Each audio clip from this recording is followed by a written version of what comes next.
अशा भडवे नेत्यांमुळे नुकसान। भगवा कपडाधारी कोण आहे काय माहित। अशा अगर तिरंगा लगा रहने तो तिरंगे का ही बहिष्कार करो, क्योंकि इस तिरंगे ने तुम्हें बर्बाद कर दिया है। हर हिंदू के घर पर हमेशा भगवा ध्वज होना चाहिए।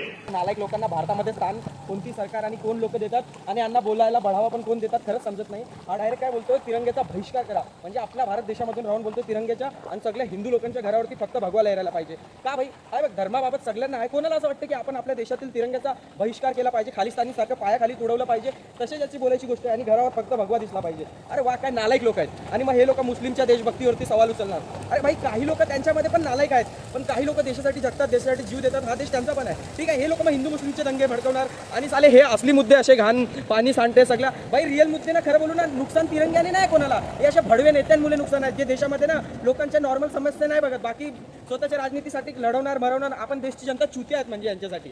भावनो अशा लोकांना खरं तर जेलमध्ये गेलं पाहिजे आणि यांच्यावर देशद्रोह टाकला पाहिजे। आणि बाकी जे चांगले लोक देशासाठी बोलतात ना मग त्यांना जेल भोगावी लागते हे ते, पण खरं बोलू तर अशा लोकांना जेलमध्ये टाकायला पाहिजे। खरं आपल्या देशाचा दुर्दैव आहे की असे नालायक लोक आपल्या देशाला भेटलेत।